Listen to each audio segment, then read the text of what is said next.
A psicanálise e a cabala. Carta enviada em 4 de junho de 2002. Prezado professor Orlando Fedeli, em primeiro lugar, é sempre um prazer ler as novidades desta página. Parabéns a Vossa Senhoria pelo excelente trabalho realizado. Gostaria de fazer algumas perguntas.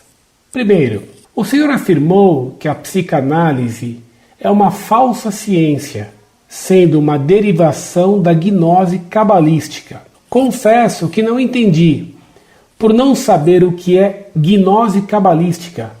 Conheço a gnose, contra a qual os apóstolos e os padres da igreja travaram árduo combate. Conheço relativamente bem a teoria freudiana e posso afirmar que fui muito beneficiado por tratamento psicanalítico, assim como milhões de pessoas por todo o mundo. A psicanálise, assim como toda a ciência, é totalmente materialista e naturalista, sendo que Freud era totalmente ateu e chamava as religiões de ilusões adequadas para crianças ignorantes. Toda a ciência, medicina inclusive, é assim. O senhor poderia esclarecer por que considera a psicanálise inadequada ou falsa? 2. Quanto ao problema dos judeus, que o senhor afirma ser muito complexo, em Romanos, capítulo 11, versículo 26, está escrito que, aspas, Israel inteiro será salvo, fecha aspas. Portanto, as promessas de Deus a Israel são eternas. Deus cuida pessoalmente, como uma mãe, do, aspas, problema judeu.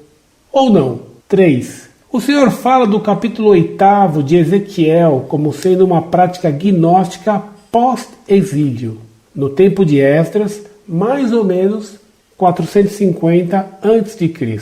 Devo novamente discordar de Vossa Senhoria. O capítulo 8 de Ezequiel refere-se às práticas de idolatria, influenciada por outros vizinhos antes do exílio. Ezequiel foi levado para o exílio na Babilônia, junto com o rei Joaquim, em 599 a.C. O templo foi destruído pelo exército caldeu em 587 a.C., portanto 11 anos depois. Então, a visão do profeta refere-se às práticas abomináveis no templo ao tempo do rei Sedecias e antes da primeira destruição, portanto, antes do exílio. Cordialmente. Muito prezado, salve Maria. Agradeço-lhe por seu apoio e elogio ao trabalho realizado em nosso site. Lembro-me bem de você, por você já ter me mandado outros e-mails. Permita-me responder às suas perguntas em ordem inversa, isto é, começando pela última que trata do que relata o profeta Ezequiel no capítulo 8 de sua profecia. Como você mesmo constatou, Ezequiel explica a causa da queda de Jerusalém, o culto secreto prestado pelos sacerdotes judeus no templo a ídolos egípcios. É claro que esse culto secreto foi anterior ao exílio, pois foi ele que causou a ira de Deus e a consequente tomada de Jerusalém por Nabucodonosor e o posterior exílio de Babilônia. Segundo Gershom Scholem, após os judeus retornarem do exílio e depois de terem construído o segundo templo, é que teria se introduzido uma gnose entre os judeus e esta gnose teria sido de origem caldaica. Ora, o que relata o profeta Ezequiel demonstra que já antes do exílio havia um culto idolátrico secreto de ídolos egípcios no primeiro templo. Essa idolatria egipciaca do primeiro templo, evidentemente, supunha uma doutrina justificativa, e essa doutrina só poderia ser de caráter gnóstico. Penso então que houve uma gnose secreta entre os judeus ainda antes do exílio, e que foi essa gnose egipciaca que causou a queda da capital dos judeus. Esclareci a questão e a confusão? De qualquer modo, o que é certo é que existiu uma gnose secreta entre os judeus, na minha visão, mesmo antes do exílio, enquanto Scholem afirma que a gnose se introduziu entre os judeus só depois do exílio de Babilônia. Passo agora à sua segunda questão. Se todo Israel se salvará. De fato, em São Paulo está escrito, porque eu não quero, irmãos, que vós ignoreis este mistério, para que não vos julgueis sábios dentro de vós mesmos, que uma parte de Israel caiu na cegueira até que tenha entrado a plenitude dos gentios, e assim todo Israel se salve, como está escrito. Romanos capítulo 11, versículos 25 e 26. Esse texto não significa que absolutamente todos os judeus se salvarão. Assim também a expressão plenitude dos gentios não quer dizer que absolutamente todos os gentios se tornarão cristãos. A palavra Israel, assim como a expressão plenitude dos gentios, tem valor genérico e não absoluto. Da mesma forma, quando dizemos o Brasil é um país católico, não queremos afirmar que todos os brasileiros sejam católicos. Falamos do país como um todo genericamente. No futuro, um futuro incerto, o povo judeu se converterá ao cristianismo, conforme diz São Paulo. Mas isso não quer dizer que absolutamente todos os indivíduos desse povo serão batizados. Com relação à psicanálise e à gnose judaica, tenho a lhe dizer que a Cabalá nada mais é de que a gnose judaica. Essa afirmação é repetida muitas vezes por Gershom Scholem, um dos maiores, se não o maior, especialista nesse assunto. Que a Cabalá influenciou a doutrina freudiana parece certo, visto que Freud possuía o Zohar e se entusiasmou por um comentário da obra do cabalista Chaim Vital, feita por Joseph Bloch. David Buchan, em seu livro Freud e la tradizione mística hebraica, Edizione di Comunità, Milano, 1977, considera que são provas diretas da influência do misticismo cabalista em Freud, mas fornece ainda outros dados para que se constate a relação da psicanálise com a Cabalá. Afirma David Buchan, Freud, conscientemente ou não, laicizou o misticismo hebraico e a psicanálise pode ser sensatamente considerada uma laicização do gênero, página 46 da obra citada. E mais, acreditamos que Freud frequentemente tenha escrito obscuramente, que tenha sido levado, consciente ou inconscientemente, a esconder as partes mais profundas do seu pensamento, e que estas partes mais profundas fossem cabalistas na fonte e no conteúdo.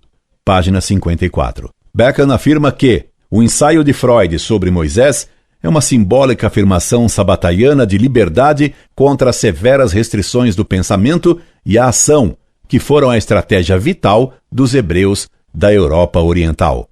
Página 125. E a doutrina sabataiana do pseudo-messias Sabbatai Tzvi era tipicamente cabalista, pois ele foi um dos seguidores da Cabalá de Isaac Luria de Safed, CFR, Gershom Scholem, Sabbatai Tzvi, The Mystical Messiah, Princeton University Press, 1973. Mais além, Buchan afirma como o conceito freudiano do ID lembra a doutrina do cabalista Abulafia. Noutra passagem, Freud alude ao inconsciente, verdadeiro centro de nossa vida mental, num modo que recorda Abulafia, como aquela parte de nós que é tanto mais próxima do divino da nossa pobre consciência. Página 225. A interpretação sexual dos sonhos feita por Freud, segundo Buchan, se assemelha ao que é dito no Trátedo Berakot do Talmud, CFR, páginas 230 a 240. Basta fazer uma comparação entre a distinção entre o Ein Sof, divindade abscôndita da Cabalá, e o Deus revelado na Escritura, distinção tipicamente gnóstica, com a distinção entre o ID e o ego feita por Freud, para se ter claro o caráter gnóstico da doutrina freudiana. Aliás, a gnose se define como o conhecimento do incognoscível, enquanto a psicanálise se apresenta como a ciência do incognoscível. O paralelo é patente, para não dizer a identidade dos conceitos. Ora, sendo a gnose e a Cabalá doutrinas completamente falsas, uma ciência que nelas se fundamente, ainda que apenas em parte, só pode ser errada. Daí o fracasso da psicanálise em curar. Quanto a essa questão do valor terapêutico da psicanálise, peço que você leia o livro Why Freud Was Wrong, de Richard Webster. Há uma tradução desse livro em português, mal feita, aliás, pois suprime parágrafos, intitulada Por que Freud Errou? Edição Record, Rio de Janeiro, São Paulo. Nesta obra você poderá encontrar afirmações interessantíssimas de Freud citadas por Ferenczi, provando que Freud não acreditava na psicanálise como terapia válida. Como prova e justificativa dessa desconfiança para com a psicanálise, lembro algumas declarações que Freud me fez. É óbvio que ele confiava em minha descrição. Disse que os pacientes não passavam de ralé, só serviam para ajudar o analista a ganhar a vida e oferecer material para a teoria. É claro que não podemos ajudá-los. Isso é niilismo terapêutico. No entanto, atraímos os pacientes escondendo-lhes essas dúvidas e incentivando suas esperanças de ser curados. Richard Webster, Por que Freud Errou, Editora Record, página 322. A citação de Ferenczi é tirada de Against Therapy, página 122, e de Clinical Diary, página 199. Meu caro, vejo que você tem gosto pelo estudo, e essa é uma razão a mais para me colocar à sua disposição. Incorde Jesus Semper, Orlando Fedeli.